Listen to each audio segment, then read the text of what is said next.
We are now moving to an exciting and thought-provoking panel discussion, Participatory Governance Imperatives and Initiatives for the AA Ecosystem.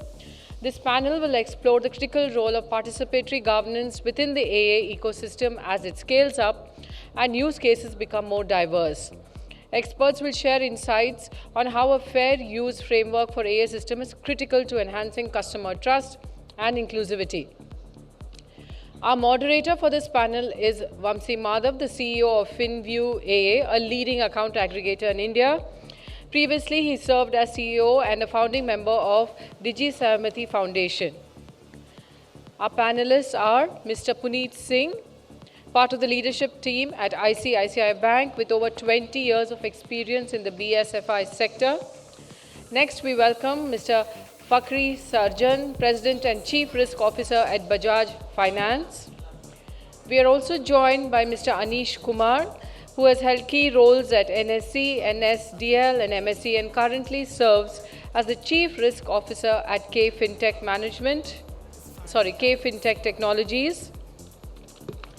Finally, we have Mr. Nirav, a seasoned entrepreneur. He brings over a decade of experience in securities trading and BSFI projects. Please join me in welcoming our moderator and the panelists for this important discussion on the future of governance in the open finance ecosystem.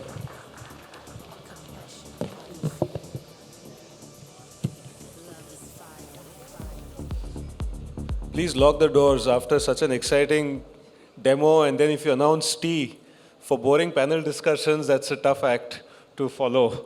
But we'll try and make the most. Why don't we just start with introductions, gentlemen? Who you are, what you do, and why you're here. Thanks, Vamsi. And I know it's been a fairly loaded first half. Stellar speakers, so we will make sure that the doors remain locked and you can't escape. My name is Fakhri. I'm the Chief Risk Officer for Bajaj Finance. Hi, very good afternoon. I'm Puneet Singh, part of the leadership team and lead some of the digital initiatives at the bank. Thank you. I'm Anish Kumar. I'm working as a Chief Risk Officer, KFin Technologies Limited. I don't think we can hear you. Hello? Yeah. Now fine? I'm Anish Kumar. I'm working as a Chief Risk Officer, KFin Technologies Limited. From last 24 years, I'm working in capital market. So basically, I'm a governance guy. Okay, thank you. Hi everyone, my name is Nirav Prajapati. I'm co-founder and CEO at Ignosis. Ignosis is a TSP in account aggregator and ONDC space. So we've got, three of the largest financial institutions in the country, leadership team from those institutions. We've got a dynamic startup and a founder. So they're all producers of what this network needs to produce. Look at me as perhaps the representative of the citizen, right? In any case, that is what an account aggregator is meant to be, which is to represent the citizen. So the topic for today and what we're sort of asked to deliberate on is participatory governance. So what we thought is we'd break this up into the two words that phrase has and spend roughly half the time allotted to us for each word. The first is governance. If I look at myself as a user of the AA network, I think there's probably three very simple goals that the network has been built as far as my life is concerned. One, I should have the choice of consent manager or account aggregator to sort of use. Right? That's number one. I should be free to choose. The second, the network better work. If I want to move my data, it's like moving my money. The exact amount of data that I want to move, high quality, fully secure, that's expectation number two. And number three is once the data reaches the intended destination, it better be safe. I don't want somebody to call me up and threaten me with my data being in the dark web and extort whatever little money I have, right? So those are simple, from my perspective, simple as a citizen, three asks if you expect me to use the network, right? Now, with that as a background, what I'd like all the leaders here to deliberate on is from your personal, professional paths in the institutions that you helm, how do you look at governance rules for guaranteeing these sort of outcomes? Because the reality is that the AA network today can be considered a half-filled glass, right? I mean, on the one hand, it's 100 million plus citizens that have used it, the rails work, and, it delivers to the 4,000 crores of loans. On the other hand, we all know there are enough issues about choice. Are citizens really free to choose whoever they want to? Is the ecosystem really working? Is the quality of data stellar and, a solved problem? And number three, once the data reaches the FIUs, am I really, really guaranteed that it won't be misused? No, thanks. Thanks for the opening remarks, and I think the statement participatory governance is something which is very, very important. But let us just step back and think about financial services as an ecosystem. If we take an underlying word, ultimately it boils down to trust, and I think that's the most important cornerstone that all of us who are participating in this ecosystem in any manner need to take care of, because in the absence of having that customer trust, all of this just falls down like a pack of cards. Now picking up on that, effectively as ecosystem players, given the fact that all of us and this whole area is fairly nascent, have a massive responsibility towards making sure that the three cornerstones that Vamsi talked about are clearly something that we are all adopting in spirit, and not waiting for a firmly articulated set of circulars and regulations that could be issued by any of the regulators. So I think it's very, very incumbent on all of us as participants, and particularly fairly large ones which are represented over here, to make sure that we own it and we begin to live it in spirit, such that the regulations get drafted by the practices that we demonstrate to clearly articulate that trust that customers put in their asset, as was talked about this morning, which is data, right? Data also being a very, very strong asset of the customer.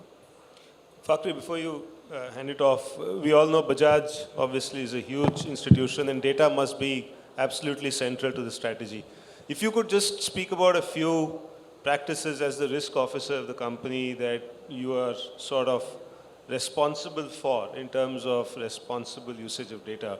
Is there anything that we could sort of pick a leaf out of that book? So for the company, as some of you all may be aware, I think data is a very, very important element that we look at as part of our strategy. We are very, very obsessed about data and not just working with data from an analytics perspective to deliver better solutions for all this ecosystem stakeholders, primarily being the customer. When I look at AA, and particularly being an NBFC, as an NBFC, earlier we did not have access to banking data, apart from pieces of paper or PDF files which are being sent across or given by our customers through any of our journeys, customer journeys. What this enables for us is a seamless way by which a customer who's willing to share that data with us can share that data, and then it's our responsibility to make sure that the data is used for the purpose that it is meant to. And hence the whole consent architecture that the Sahamati team has been very strongly working on to make sure that we adhere to that consent architecture and use that data in a responsible manner to deliver better results for the customer. So this is huge for us as a company, and we are enabling this to be used for a lot of customers who may not otherwise have been able to get access to some of the financial services that we're talking about. So there are customers who are in deep geographies and so on and so forth, who may not have a very strong, for example, a bureau footprint. Now, is there a way that we can use AA data to be able to enable access to credit for them? And not just banking data, and as the roadmap continues to move ahead, for our MSME customers in terms of GST data and so on and so forth, as that continues to progress, it could be a massive thing for the future. Puneet, initiatives we could take for better governance? So I think before jumping into initiatives that we can take for governance, I think it's very important to spend some time on understanding what really is participative governance, and how do we as an organization, believe it. So for us, participation governance means that we participate into an ecosystem, either basis or norms or rules which could have been laid down. And you mentioned that this could be read as glass half full, right? Because it's still in a very nascent and developing stage. And do bigger institutions or smaller institutions bigger in terms of their richness of transaction, customer experience, and newer participants in terms of their agility that they can get to the platform. Do they, can they, should they participate early, right? And hence play a very pivotal role in formalizing the roadmap to what Mr. Kamath also mentioned in the morning. Mr. Nandan talked about it, right? That the journey is still begun, and every day, every year, some new blocks are being fermented there. So now on the initiative part, so that's what we believe on participative governance. But on the initiative part, that the biggest initiative for us as an organization was that we decided to participate in this ecosystem as wave one lender, but not in terms of using data, but in terms of providing data. So I think when 3 years, 4 years back, the ecosystem was at a very, very nascent stage, we decided to participate so that we can actually, work with lot of community participants, players like Samati, players who are going to use the data, a lot of fintechs, so that the norms and the rules can be defined, and misuse and wrong representations or right commercial models, XYZ, can be built. So that is one of the key things as a principle of the organization. Part two is that once this all is in place, and this is obviously it's a continuous journey, right? Then is it about playing the role of ensuring that it has been told to the customer in the same spirit. What do I mean by that, right? UI UX is the latest buzzword, right? Trying to make the customer experiences extremely smart, but intuitively not transparent, which is not the spirit of a governance, right? So how do we play a role of ensuring that not only we as a participant, but all other ecosystem players follow the same path? And third, the most important part of the pillar is together, along with the regulator and the other participants, right? Educating the customer at every stage on what this entire ecosystem is all about, and why they should look at adopting this rather than other means of data exchange, which are costly, troublesome, they can cause inconvenience, or they can cause friction. So that's how we as an organization, see this particular ecosystem. Lovely. Anish, you are from the SEBI world. Yeah. So, these issues of customer choice, giving data quality guarantees, and protecting data privacy. Any stories from the SEBI world that we could use? Yeah. First of all, thanks. Let me first start with the participatory governance. So, in current, if you see the fabric of our country, our constitution talk about the participatory governance. We have a central, federal, and then Gram Panchayat and all. So India is already doing participatory governance at every stage. Even if you take practical example, in our family also, it is a participatory governance. Okay, even 10% in your family happening your way, you feel empowered. Okay, at least 10% getting implemented, what I am saying. So that's very, very important in terms of participatory governance. So now, if you see my example from SEBI world or capital market world, just now in Ninja, they were nominee they're displaying. Since we are a registrar, we are dealing with a lot of physical share certificate. Means our some ancestral, they have invested in some company. At that time, PAN, Aadhaar, nothing was there. Okay. Suppose that his name is Ramesh Kumar. Okay, he's invested in Reliance. Today, the value is 20 crore, 30 crore and all. Nobody is aware that there is some share like this is existence, and people are attempting a lot of frauds on those cases. But if you see from last 10, 12 years, the ESAS, SEBI has started generating ESAS, where you can see all your capital assets at one place, like debentures, shares, and everything. So we have seen that a lot of people approaches us, कि अरे मेरे को तो पता ही नहीं था कि this folio exists, and I have that much investment in that. So that way it is brought altogether new transparency in the capital market. But yes, still we are grappling with old cases. But if I talking about new age investor, they don't have that issue, because wherever you have invested, it will in ESAS, and you will come to know your asset is there. So if you see from legal perspective also, this account aggregation work is resolving lots of things in the capital market. Second, there is a product called Guardian, which Fintech is having that product. It's basically prevention of insider trading. So we are using beautifully, this whole ecosystem is using that product. Anywhere you are trading, that is getting reported by various market participants. And if somebody is violating, then there is a SEBI which is taking so-cause notice or any action on that. So what I say, going forward, this account aggregator, this concept is solving lots of problems which actually people currently are not realizing. But if you are dealing with the legacy cases, or you see how capital market evolve over the period of time, I would say it's a wonderful thing. Okay. Now the third part, which is coming as a risk, and what are the risks? Because you see the liability in the DPD Act, it's a huge liability. I mean, it can erode a net worth of a company. So how we are going to manage the consent, and how we are going to regulate that, and what kind of regulations RBI, basically RBI is going to bring, that definitely we have to see how, because in whatever you innovate, like take example, cricket is meant for playing, but people will start betting on that. So same in any industry, if you introduce good things, there are some bad things can also be. So how we are going to look into that, how we are going to regulate that, that's very important, which we have to see. So this is my experience of the capital. So if I were to, as a customer, sort of summarize what I heard before I go to Nirav, what the largest institutions are telling me, they're telling me, don't worry, we are responsible.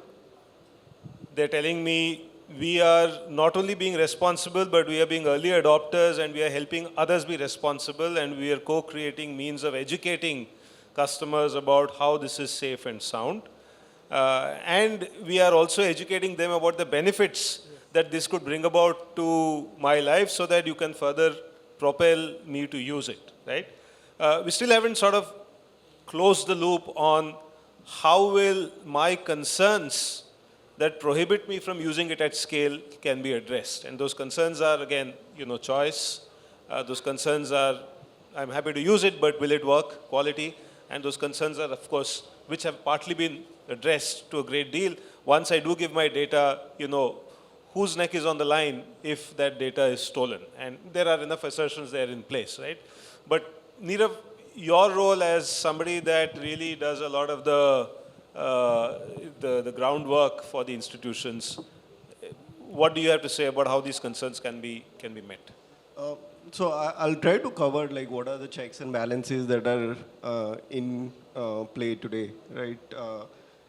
We onboard many FIUs day in, day out, and there are certain processes built to onboard an FIU, starting from, if FIU is coming as an NBFC or a RIA, what are the consent mechanisms allowed, consent templates allowed, and Samati already has a clear fair use consent template library. So that's one reference point where REs knows what's allowed and what's not allowed. The second point is, now they want to get onboarded. What should be the user experience look like? How should the consent journey be defined? So again, Samati has a very strong guidelines on the user experience. And those guidelines are also checked properly by the account aggregators before FIUs are taken live. And to give you some examples of those guidelines, they will ensure that the citizen has choice of if they are allowed to deselect one specific account, if there are multiple accounts selected. Do they have a choice to reject a consent if they don't want to give a consent option? Is the reject button even visible on the screen? Right? So there are these practical guidelines put together by Samati and thoroughly checked by account aggregators before it's went into production. So these practices already exist. In terms of data and the privacy around data, obviously consent has a data life parameter configured. So based on that, FIUs and us TSP making sure that data is purged based on the data life that is taken on the consent. So these are some of the checks balances. What recently we have started seeing is while citizens need to have a consent revoke option through the account aggregator apps. But nowadays, FIUs are also proactively asking us to have that option on their own apps also. So that way, FIUs are also proactively asking customer that not only you're giving a consent, but you have a clear option to come back and revoke the consent if required. So there are a lot of checks and balances like this, I think, are already in play, which is ensuring customers has proper guarantees when they take the AA journeys.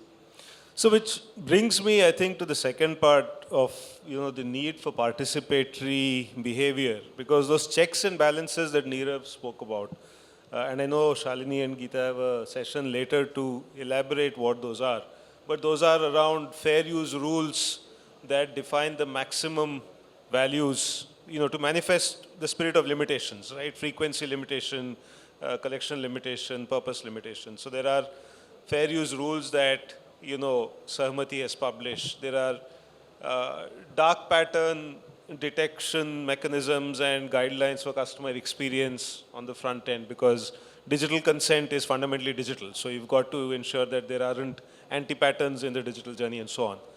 I want to, however, focus on the hard problem. And again, Sahmati, prior to Sahmati, the protocol itself guarantees interoperability and therefore should have guaranteed choice to the customer.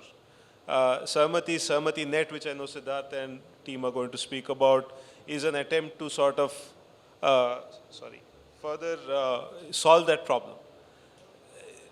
Sahmati, obviously we're in the Sahmati event, and Sahmati has sort of become this fulcrum of how participation becomes manifest in the ecosystem, right? So I want to hear examples of how each one of you think this can be strengthened, right? So if we have a problem today of choice still not being available, if we have a problem today of data quality still not being there, and it's been 3 years since the ecosystem went live, and we are all patient, but we should not be so patient also, quite frankly, right? And I think one of the experiences that I think everybody in the ecosystem has had, particularly in this one, several of you, I know Puneet has worked a lot in UPI and so on and so forth. This one is pretty much left to the ecosystem to self-govern, right? I mean, there aren't, the regulations are spirit-based, even more here. And all of those things that Nirav spoke about are actually products of participatory governance, products of, but there is a sense that much more needs to be done. And when we speak privately as producers or serving customers, that much more needs to be done, right? So how do you think this can be done? What else can Sahmati do, and all of us as part of Sahmati do, to sort of move the needle further to closure on these hard problems? Fakhri? Yeah, so if I could just start with the fact that we need to establish our credentials. What I mean by establishing our credentials is, and prior to this, all of us spoke about this, that there are some examples of earlier versions of establishing trust with customers. We spoke about the mutual fund industry, and I'm sure Anish has a lot more to say about this than I can. But this whole campaign around mutual fund sahi hai, right, quite resonated with customers, right? Because they begin to understand that earlier, where the modes of saving and investment were largely around their savings account and bank fixed deposits, that there was an opportunity to participate in another asset category. Now, in that asset category, whether the money is going to be safe, whether it's going to be something which is going to be too risky, can they have that choice from the perspective of consumer choice in terms of the asset categories that they would like to participate in? Are the fee structures of the AMCs appropriate? Are the players within the ecosystem having a bias to one or the other? I can go on and on and on about just an example of another industry which is booming right now by participation from customers who've been established through that trust mechanism which has been demonstrated. So I think there are two things that we need to think about as stakeholders within the ecosystem. How do we build trust? And all of us in our own ways can begin to communicate to our own customer bases as to how all of this trust will be safeguarded and will be responsible players. And that demonstration has to be of an order that clearly demonstrates that that all of the things that we talked about earlier in terms of choice, trust, and in terms of making sure the quality of their information is transported between an FIU and or rather an FIP to an FIU, that needs to be established. The second part that I would talk about is, and connected to participatory governance that Puneet also said, is that in the absence of having very prescriptive regulations, it's for us to shape those self-governed rules which then hold everybody else up to the same standards. And the third thing that I will mention, Vamsi, is that all of us as participants must hold each other to the highest standard. What I mean by that is, if in case things are not working in some manner, we may politely raise it. We may be patient for 3 years, but beyond a point in time, we need to be a bit more pushy and say, hey, that's not right. That use of data is not right, or the fact that the customer has actually allowed for 12 months of data to be shipped, you need to send 12 months of data, or that the data was meant to give a lot more texture in terms of what appears on your bank statement or your net banking, and not in any manner compromised or reduced in terms of the information content and so on. So all of that, I think all of us as participants in the ecosystem need to make sure that we sort of challenge each other and support each other, that we hold all of this up to the highest standards, such that we are able to create that trust in the whole ecosystem. Puneet, are economic incentives the ultimate answer? Maybe no. So it was very interesting, you know. We heard Nirav talk about that whatever we articulated earlier in terms of controls, those products are now available, right? In terms of software, features, right? And they as a provider ensure that those norms are met, right? I talked about, all participants participating in spirit, right? And we heard, Fakhri very beautifully articulating that, जैसे mutual fund सही है, there is a need to also, talk about that account aggregator is safe, secure, right? And we also heard, and you were asking a question which is saying, what else Sahmati should do, or Sahmati net. So to my mind, over 3 years, what eventually Sahmati net, which Siddharth will obviously articulate much more, is nothing but one more step. But I think a bigger part of this which you asked is commercial, the only output, is about every participant, following the spirit in letter. It is not the other way around. If there is a norm which has been laid for not pulling for a particular use case beyond a particular threshold, then there should be a right of rejection. It is okay to reject and say that this is the reason for rejection, right? Or it is okay to say no to onboard someone who is not following that norm. It is okay to, say that this UI UX is misleading or following a dark pattern. I think in the garb of, trying to get everyone to a particular level, which is already, 10 crore consents a month, which is not a small number, right? It's a very sizable number. Ecosystem has demonstrated what this is capable of. I think now it is the time, again, for the same set of participants to take some conscious calls on firmly saying no, is what I feel is an important milestone for it to see a 100 crore mark in times to come. Anish? So coming to your point about quality of data and governance. Okay. So basically, as you said, it's a participatory governance. So as a industry, whosoever is participating in that, it's their responsibility to talk to stakeholders who are other stakeholders and what are the challenges they are facing. And it's a very good example if you see in the capital market. SEBI governs lots of intermediaries. So they have created a small committee, like in mutual fund, MFI they have created. So any industry problem you go and explain to MFI represent it to SEBI and that get it implemented. Same way I see Samati as a MFI of this account aggregator. Right. And you work as a bridge between all the players who are participating into that and understand their challenges. And accordingly we can push to the regulator or through the players how to improve the quality of data and about the governance. Okay. Same way here, I guess RBI is the authority. So same way regulator has to also see that because in India we always look for a mandate from someone. It is in our DNA. We like to be guided by somebody. So definitely RBI has to play a very big role if actually they want this market to grow. So how they are going to intervene or they are going to play their role, that's very, very critical. Got it. Nirav, we have 30 seconds. Yeah.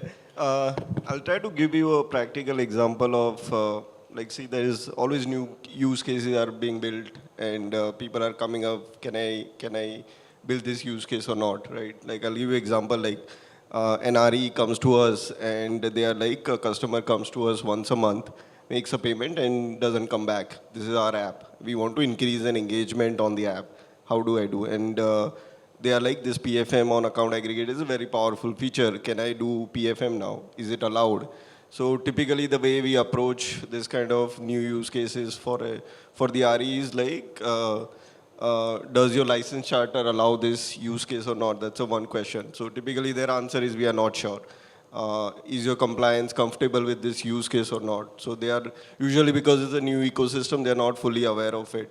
So then we further go down as a TSPs to, like, have you talked to your regulators in first place? Are they comfortable you doing this kind of activity, this kind of use case for your customers? So typically this kind of conversation is where we are bringing more of a participatory governance by ensuring that the RE themselves is doing a lot more homework before they come to us for implementation or any kind of new feature. No, great. So final word from me, picking up from the DNA example, I think maybe the DNA is already mutating with Sahamati actually showing that you don't really need a mandate to reach 100 million trusted network. And I think everybody in this room and outside needs to just foster this and make this a shining example of where we can truly co-create, tech assets, rules, economic incentives, disincentives, etc. as a community and just hold each other accountable, to use your word. Thank you, everybody. Thanks, and thanks for being patient. Thank you. Oh, there are questions too? Oh, yeah. Kavita is holding me. Please go ahead. Okay. Hello. Hi. My name is Chintan, and I had a question about alternative credit data. Is there a possibility through account aggregator that alternative credit data can be shared by fintechs to banks or to any sort of regulated entities? Because data consent is a huge issue.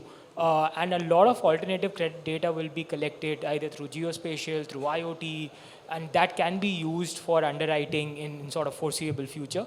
There is existing framework, like there's an account aggregator, there's DigiLocker, and probably ONDC is the third one. At least here, the data consent mechanisms are like, they are there, right?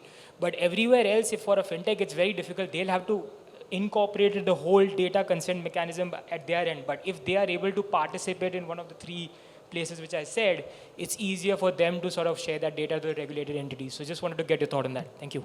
Can I just take that in the interest of time? The short answer is no. I think the trade-off of having regulated, so we are an account aggregator, but we are an NBFC. We are regulated by RBI.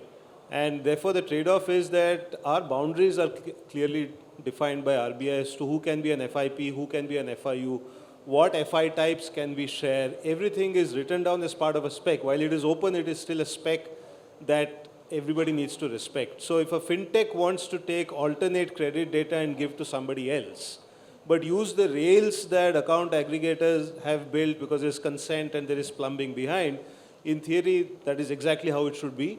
But in practice, unless the regulator says, yes, you can do it, we can't. So we've got to find alternate ways of doing it. Just one more follow-up question. Do you think the entity locker, there's a B2B entity locker, DigiLocker initiative, that is a better option, or ONDC as opposed to AA? Just so in fact, one of the ongoing initiatives is to plug in DigiLocker in as a data source, and entity locker for SMEs will also be the same, where there'll be an FIP, and that's indeed the effort that's going on. Maybe Shalini can speak more about it. So it is actually one proposal that has come, so still under evaluation, because there is a lot of merit in doing that, but still under consideration. So I think, the view is that we should just take it slow, because what you have in the ecosystem currently itself is very big. So let's just use it, stabilize it, and then only, we can also go back to the regulators, make more proposals and say, you need to expand or there is merit in it.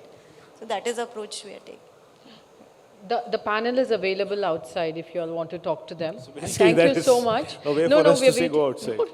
No, we're going to call upon Siddharth and Shalini to come and give you all a token of our appreciation. Do you all want a tea break? No, right? Okay. Thank you. That's the answer I wanted.